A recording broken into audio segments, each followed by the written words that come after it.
পৃথিবীতে আল্লাহ যত মানুষদেরকে দিয়েছেন তার মধ্যে সবচেয়ে শ্রেষ্ঠ সবচেয়ে বড় যে নিয়ামত সেই নিয়ামতটির নাম হচ্ছে ঈমান। বলুন আলহামদুলিল্লাহ। ইমানি ইমানি কালিমা, সেই কালিমা হচ্ছে সকল লা ইলাহা ইল্লাল্লাহু মুহাম্মাদুর রাসূলুল্লাহ।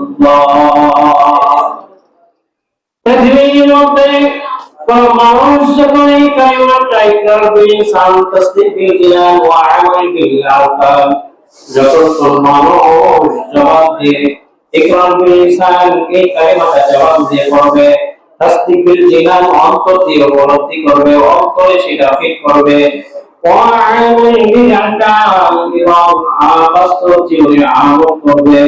আল্লাহ রাব্বুল আলামিন বলে এই তিনটি শর্ত মেনটেন করে যে ব্যক্তি কালিমা ইমানি কালিমা পড়বে, আল্লাহ রাব্বুল আলামিন ওই বান্দার যে কোনো কাজ সংগঠিত হবে, বান্দা যে কোনো কাজ করবে প্রত্যেকটি কাজের বিনিময়ে দুনিয়ায় এবং আখিরাতে তাকে উচ্চ মর্যাদা দান করবেন। বলেন আলহামদুলিল্লাহ। সম্মানিত দিনী ভাই, সম্মানিত দিনী বোন, আল্লাহ রাব্বুল আলামিন যুগে যুগে অসংখ্য মৃত মানুষদেরকে ইমানি পরীক্ষা নিয়েছেন। যারা ইমানের উপর অটল ছিল তাদেরকে আল্লাহ তাআলা দুনিয়াতে জান্নাতের সুসংবাদ দান করেছেন। বলেন আল্লাহুম্মা আমিন। সম্মানিত উপস্থিতি, যেমন ইমানি সংবাদ, ইমানের সংবাদ যে ইমান আনার জন্য করে আল্লাহ তাআলা জান্নাতের সুসংবাদ দান করেছিলেন। একজন ভাবসি কোরআন কালো একজন ব্যক্তি, সেই ব্যক্তি যখন ঈমান গ্রহণ করলো তার নাম হলো হযরত বিলাল রাদিয়াল্লাহু তাআলা।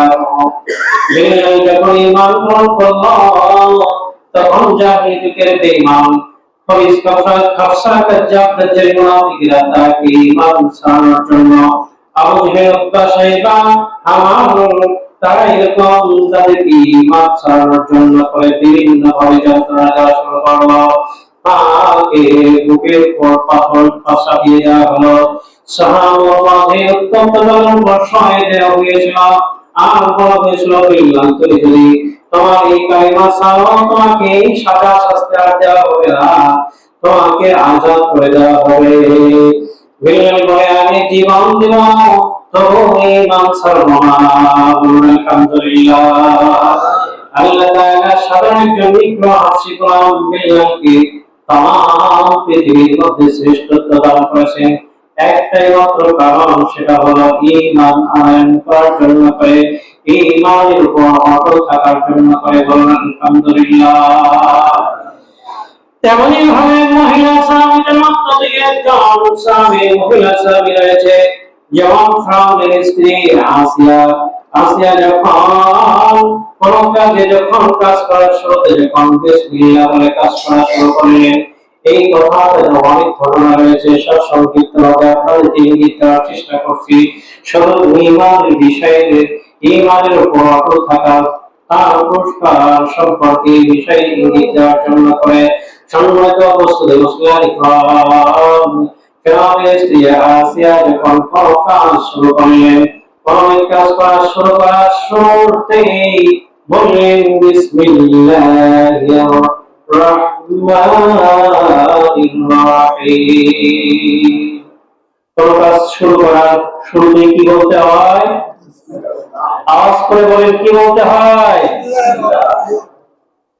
এই দোয়াই আয়াত কারিমা যখন পড়ে আসিয়া কোন কাজ শুরু করলেন, তার স্বামী ফিরআউন বললেন, ও আসিয়া তুমি কি যেন বললে, তার নাম তুমি উচ্চারণ করলে। তখন আসিয়া বেরিয়ে আসিয়া বলেন, আমি মহান প্রভুর সৃষ্টিকর্তা মালিক রব্বুল আলামিন আল্লাহর নামে কাজ শুরু করলাম। কারণ আমি তোমার সবচেয়ে শ্রেষ্ঠ, আমি হলাম তোমার প্রভু, আমি রব, তুমি আমার বিবি হয়ে যদি আমাকে সৃষ্টিকর্তা না হও, আমাকে যদি রব বলে স্বীকার না